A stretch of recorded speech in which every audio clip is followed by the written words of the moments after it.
ವಿಮಾನ ದುರಂತಕ್ಕೆ 3 ದಿನ ಇನ್ನೂ ಸಿಕ್ಕಿಲ್ಲ ಎರಡನೇ ಬ್ಲಾಕ್ ಬಾಕ್ಸ್. ಇವತ್ತು ಮುಂದುವರೆದಿದೆ ಮತ್ತೊಂದು ಬ್ಲಾಕ್ ಬಾಕ್ಸ್ಗೆ ಶೋಧ ಕಾರ್ಯ. ಸದ್ಯ ಒಂದು ಬ್ಲಾಕ್ ಬಾಕ್ಸ್ ಮತ್ತೆ ಆಡಿಯೋ ರೆಕಾರ್ಡಿಂಗ್ ಬಾಕ್ಸ್ ಪತ್ತೆಯಾಗಿದೆ. ಎರಡನ್ನೂ ಕೂಡ ಡಿಜಿಸಿಎನ ಅಧಿಕಾರಿಗಳು ವಶಪಡಿಸಿಕೊಂಡಿದ್ದಾರೆ. ಈಗ ಮತ್ತೊಂದು ಬಾಕ್ಸ್ಗಾಗಿ ಶೋಧ ಕಾರ್ಯಾಚರಣೆ ಮುಂದುವರಿತಾ ಇದೆ. ಆ ಬ್ಲಾಕ್ ಬಾಕ್ಸ್ ಸಿಗಬೇಕು. ಯಾಕೆ ಅಂದ್ರೆ ಈ ದುರಂತ ಆಗಿದ್ದು ಹೇಗೆ ಅದನ್ನ ಪತ್ತೆ ಹಚ್ಚೋದ್ರಲ್ಲಿ ಈ ಬ್ಲಾಕ್ ಬಾಕ್ಸ್ ದೊಡ್ಡ ಪಾತ್ರ ನಿರ್ವಹಿಸುತ್ತೆ. ಅತ್ಯವಶ್ಯಕ ಅದನ್ನು ಹುಡುಕೋದು. ಹೀಗಾಗಿ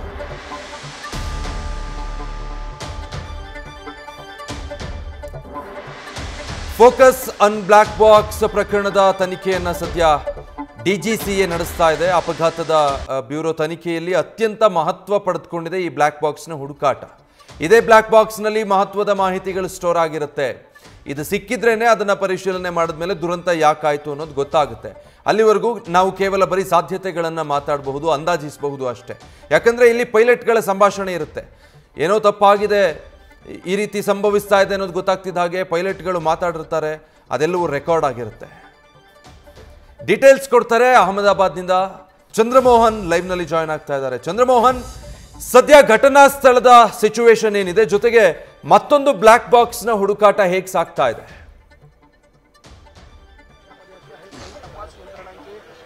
ಹೌದು ವಿಜಯ್, ಈಗ ಮೊನ್ನೆ ಸಂಭವಿಸಿದ ಅಹಮದಾಬಾದ್ನ ಏರ್ ಇಂಡಿಯಾ ವಿಮಾನ ಅಪಘಾತ ಪ್ರಕರಣದ ತನಿಖೆಯನ್ನು ಕೂಡ ಡಿಜಿಸಿಎ ಅಧಿಕಾರಿಗಳು ಚುರುಕುಗೊಳಿಸಿದರೆ ಡಿಜಿಸಿಎದ ಅಪಘಾತ ಬ್ಯೂರೋದ ಅಧಿಕಾರಿಗಳು ಇವತ್ತು ಕೂಡ ಸ್ಥಳಕ್ಕೆ ಭೇಟಿಯನ್ನು ಕೊಟ್ಟು ಪರಿಶೀಲನೆ ನಡೆಸಲಿದ್ದಾರೆ. ಹೀಗಾಗಿ ಈಗ ಒಂದು ಸ್ಥಳಕ್ಕೆ ಇಂದು ಕೂಡ ಬೇರೆ ಯಾರು ಅಧಿಕಾರಿಗಳನ್ನ ಬಿಟ್ಟು, ತನಿಖಾ ತಂಡವನ್ನ ಬಿಟ್ಟು ಬೇರೆ ಯಾರಿಗೂ ಕೂಡ ಪೊಲೀಸರು ಪ್ರವೇಶವನ್ನು ಕೊಡ್ತಾ ಇಲ್ಲ. ಆ ಸ್ಥಳವನ್ನು ಇಂದು ಕೂಡ ಸೀಸ್ ಮಾಡಿದ್ದಾರೆ. ಈ ಸ್ಥಳಕ್ಕೆ ಈಗ ಡಿಜಿಸಿಎದ ಅಪಘಾತ ವಿಭಾಗದ ಬ್ಯೂರೋ ಅಧಿಕಾರಿಗಳು ಮಾತ್ರನೇ ಭೇಟಿಯನ್ನು ಕೊಟ್ಟು ಪರಿಶೀಲನೆ ನಡೆಸ್ತಾ ಇದ್ದಾರೆ. ಈಗಾಗಲೇ ನಿನ್ನೆ ವಿಮಾನದ ಒಂದು ಬ್ಲಾಕ್ ಬಾಕ್ಸ್ ಪತ್ತೆಯಾಗಿದೆ. ಈಗ ಮತ್ತೊಂದು ಬ್ಲಾಕ್ ಬಾಕ್ಸ್ ಗಾಗಿ ಶೋಧ ಕಾರ್ಯಾಚರಣೆಯನ್ನ ಅಧಿಕಾರಿಗಳು ಮುಂದುವರೆಸಿದ್ದಾರೆ. ನಿನ್ನೆ ಈ ಹಾಸ್ಟೆಲ್ ಕಟ್ಟಡದ ಮೇಲ್ಭಾಗದಲ್ಲೇ ಒಂದು ಬ್ಲಾಕ್ ಬಾಕ್ಸ್ ಸಿಕ್ಕಿತ್ತು. ವಿಮಾನದ ರೆಕ್ಕೆಯ ಭಾಗದಲ್ಲೇ ಈ ಬ್ಲಾಕ್ ಬಾಕ್ಸ್ ಇರುತ್ತೆ. ಆ ರೆಕ್ಕೆಯ ಭಾಗಕ್ಕೆ ಯಾವುದೇ ಹಾನಿ ಆಗಿಲ್ಲದೆ ಇರೋ ಕಾರಣಕ್ಕಾಗಿ ಬ್ಲಾಕ್ ಬಾಕ್ಸ್ ಸುರಕ್ಷಿತವಾಗಿ ಸಿಕ್ಕಿತ್ತು. ಈ ಬ್ಲಾಕ್ ಬಾಕ್ಸ್ ಮತ್ತು ಆಡಿಯೋ ರೆಕಾರ್ಡಿಂಗ್ ಎಲ್ಲವೂ ಕೂಡ ಅಧಿಕಾರಿಗಳ ಕೈಗೆ ಸಿಕ್ಕಿದೆ. ಆದರೆ ಮತ್ತೊಂದು ಬ್ಲಾಕ್ ಬಾಕ್ಸ್ ಗಾಗಿ ಹುಡುಕಾಟವನ್ನ ಮುಂದುವರೆಸಿದ್ದಾರೆ. ಮುಖ್ಯವಾಗಿ ಇನ್ನೂ ಇಲ್ಲಿ ಅವಶೇಷಗಳನ್ನ ಸಂಪೂರ್ಣವಾಗಿ ತೆರವುಗೊಳಿಸಿಲ್ಲ. ವಿಮಾನ ಸುಟ್ಟು ಕರಕಲಾಗಿರ್ತಕ್ಕಂಥದ್ದು, ವಿಮಾನದ ರೆಕ್ಕೆ ಸೇರಿದಂತೆ ಅದರ ಮುಂಭಾಗ ಎಲ್ಲವೂ ಕೂಡ ಹಾಸ್ಟೆಲ್ ಕಟ್ಟಡ ಮತ್ತು ಅದರ ಸುತ್ತಮುತ್ತಲ ಪ್ರದೇಶದಲ್ಲೇ ಬಿದ್ದಿವೆ. ಅವುಗಳು ಯಾವನ್ನೂ ಕೂಡ ತೆರವುಗೊಳಿಸಿಲ್ಲ. ಯಾಕೆಂತಂದ್ರೆ ಅವುಗಳಲ್ಲಿ ಇನ್ನೂ ಕೆಲವೊಂದು ಸಾಕ್ಷ್ಯಗಳನ್ನ ಸಂಗ್ರಹಿಸಬೇಕಾಗಿದೆ, ಒಂದು ಬ್ಲಾಕ್ ಬಾಕ್ಸ್ ಅನ್ನ ಸಂಗ್ರಹಿಸಬೇಕಾಗಿದೆ. ಆ ಕಾರಣಕ್ಕಾಗಿ ಆ ಪ್ರದೇಶವನ್ನ ಹಾಗೆ ಬಿಡಲಾಗಿದೆ ಮತ್ತು ಬೇರೆ ಯಾರಿಗೂ ಕೂಡ ಪ್ರವೇಶವನ್ನ ನೀಡ್ತಾ ಇಲ್ಲ. ಈಗ ಬ್ಲಾಕ್ ಬಾಕ್ಸ್ ನಿಂದ ಏನೇನು ಮಾಹಿತಿ ಸಿಗುತ್ತೆ ಅಂತ ನೋಡೋದಾದ್ರೆ, ಮೊದಲದಾಗಿ ಪೈಲಟ್ಗಳು ಕೊನೆಯ ಕ್ಷಣದಲ್ಲಿ ಮಾತುಕತೆ ನಡೆಸಿದಂತ ಆಡಿಯೋ ರೆಕಾರ್ಡಿಂಗ್ ಆಗಿರುತ್ತೆ. ಜೊತೆಗೆ ವಿಮಾನದ ತಾಂತ್ರಿಕ ದೋಷಗಳು, ವಿಮಾನ ಎಷ್ಟು ಎತ್ತರದಲ್ಲಿ ಹಾರಾಟವನ್ನು ನಡೆಸ್ತಾ ಇತ್ತು ಏನು, ಮತ್ತು ವಿಮಾನ ಅಪಘಾತಕ್ಕೆ ಕಾರಣ ಏನು ಅನ್ನುವ ಮಾಹಿತಿ ಬ್ಲಾಕ್ ಬಾಕ್ಸ್ ನಿಂದ ಸಿಕ್ಕುತ್ತೆ.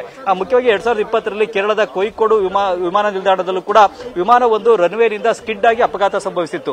ಅದರ ಬ್ಲಾಕ್ ಬಾಕ್ಸ್ ಅನ್ನು ಪಡ್ಕೊಂಡು ಪರಿಶೀಲನೆ ನಡೆಸಿದಂತಹ ಸಂದರ್ಭದಲ್ಲಿ ಆ ವಿಮಾನ ರನ್ವೇನಿಂದ ಸ್ಕಿಡ್ ಆಗ್ಲಿಕ್ಕೆ ಪೈಲಟ್ ಅವರ ದೋಷ ಕಾರಣ, ಅವರು ತೆಗೆದುಕೊಂಡಂತಹ ತೀರ್ಮಾನಗಳು ಕೊನೆ ಕ್ಷಣದಲ್ಲಿ ಕಾರಣ ಆಗಿದ್ವು ಅನ್ನೋದು ಬಹಿರಂಗ ಆಗಿತ್ತು.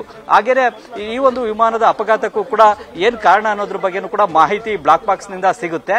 ಆ ಬ್ಲಾಕ್ ಬಾಕ್ಸ್ ಈಗಾಗಲೇ ಪಡ್ಕೊಂಡಿದ್ರು ಕೂಡ ಮತ್ತೊಂದು ಬ್ಲಾಕ್ ಬಾಕ್ಸ್ ಆಗಿನೇ ಈ ಒಂದು ಹುಡುಕಾಟವನ್ನು ಅಧಿಕಾರಿಗಳು ಮುಂದುವರೆಸಿದ್ದಾರೆ. ಈಗಲೂ ಕೂಡ ತಾವು ನೋಡಬಹುದು, ಈ ಕಡೆ ಬಲಭಾಗದಲ್ಲಿ ಈ ಹಾಸ್ಟೆಲ್ ಕಟ್ಟಡ ಸಂಪೂರ್ಣವಾಗಿ ಸುಟ್ಟು ಕರಕಲಾಗಿದೆ. ಈ ಕಟ್ಟಡದಲ್ಲಿ ಈಗ ಮೆಡಿಕಲ್ ಕಾಲೇಜಿನ ಯಾವುದೇ ವಿದ್ಯಾರ್ಥಿಗಳು ಕೂಡ ವಾಸವಾಗಿಲ್ಲ.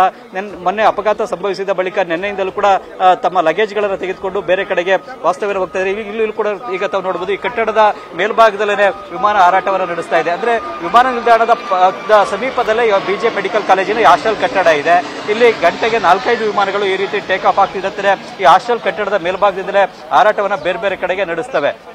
ಹಾಗಾಗಿ ಇಲ್ಲಿ ವಿಮಾನ ನಿಲ್ದಾಣಕ್ಕೆ ಸಮೀಪದಲ್ಲಿ ಹಾಸ್ಟೆಲ್ ಕಟ್ಟಡ ಇದೆ. ಆದರೆ ವಿಮಾನ ನಿಲ್ದಾಣದಿಂದ ಟೇಕ್ ಆಫ್ ಆದಂತಹ ಒಂದೇ ನಿಮಿಷದಲ್ಲಿ ವಿಮಾನ ಬಂದು ಈ ಕಟ್ಟಡದ ಮೇಲೆ ಪತನ ಆಗಿ ಅಪಘಾತ ಸಂಭವಿಸಿದೆ. ಈಗಲೂ ಇಲ್ಲಿ ತನಿಖೆಯನ್ನು ಅಧಿಕಾರಿಗಳು ಮುಂದುವರಿಸ್ತಾ ಇದ್ದಾರೆ.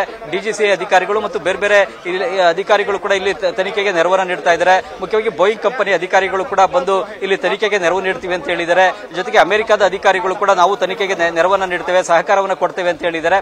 ಜೊತೆಗೆ ಬೇರೆ ಬೇರೆ ದೇಶಗಳ ಅಧಿಕಾರಿಗಳು ಕೂಡ ಈಗ ತನಿಖೆಗೆ ನೆರವನ್ನು ನೀಡ್ತಾ ಇದ್ದಾರೆ. ಮತ್ತೊಂದು ಕಡೆಯಲ್ಲಿ ಡಿಜಿಸಿಎದ ಅಪಘಾತ ಬ್ಯೂರೋದ ಅಧಿಕಾರಿಗಳು ಕೂಡ ತನಿಖೆ ನಡೆಸ್ತಾರೆ. ಏರ್ ಇಂಡಿಯಾ ಕೂಡ ತನ್ನ ವಿಮಾನ ಈ ರೀತಿ ಅಪಘಾತಕ್ಕೀಡಾಗಲಿಕ್ಕೆ ಏನ್ ಕಾರಣ ಅಂತ ಹೇಳಿ ತನಿಖೆ ನಡೆಸುತ್ತೆ.